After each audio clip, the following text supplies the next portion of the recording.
let us all do we can to build a better future. And this is where we're once again, is a story from NBC News from the Best Friends Animal Society.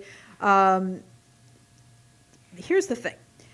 There's about 30 to 40 million Americans are considered to be at risk of eviction right now in the U.S. You want to consider that 2/3 of all households in the United States have cats or dogs. Oh, no. You have what this means, and this is one of the problems with when we don't house people, is it's, again, I've talked about all kinds of problems that stem from homelessness, both in terms of what happens to vacant buildings, but also what happens to the individuals. We're also talking about cats and dogs, and ferrets and gerbils and parakeets and whatnot.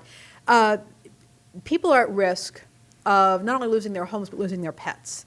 That also means that the pet loses its home and it loses its human companions. Shelters do not take in animals unless somebody has a service animal. I'm not even sure how often that actually happens.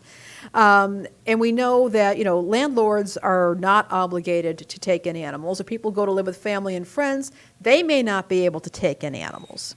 And so I wanted just to share this story very briefly to take some of the human side, but also the non-human animal side to all this. Right. That we're looking at a potential of just a huge number, and possibly millions of domestic pets who will have to be rehomed or put down if this eviction crisis is allowed to proceed. Wow. And even on that, we know for a fact, rehome where? Yeah. And the thing of it is that landlords, may start tightening up a bit. They may become more concerned about who's going into their buildings because they want to make sure that they're going to get paid. So they may say, we don't want to allow any pets at this point because we can't risk any damage to our properties because we're already operating on these thin margins. And so now we're looking at a major domestic animal problem.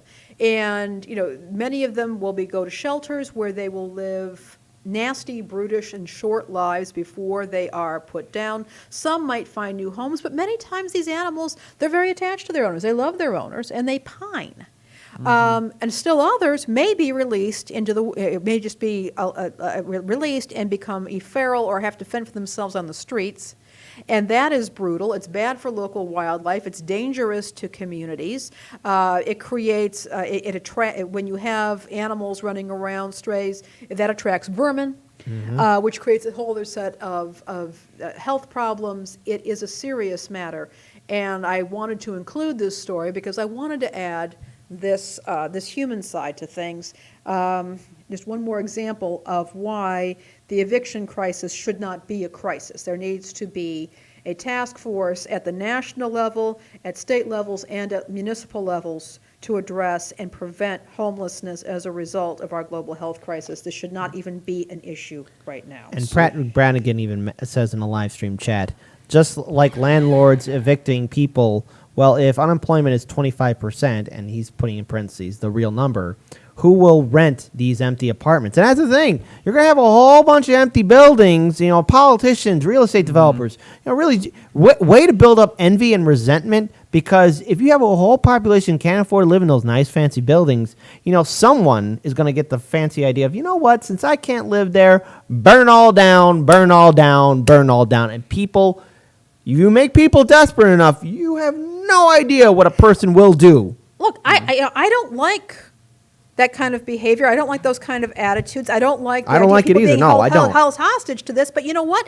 This is what happens when you push people this far. It's like what people say. It sounds like people are acting crazy, but the world that they live in is crazy. They're just acting normal. I just can't help but think of the movie Joker. I don't know if you guys seen that movie, but I haven't seen it. Yeah, I would recommend it because you know what? What a great performance and great commentary on society as a whole. Society made Joker. Oh yeah, that is very true. Society did make Joker. We make a lot of jokers. Yeah.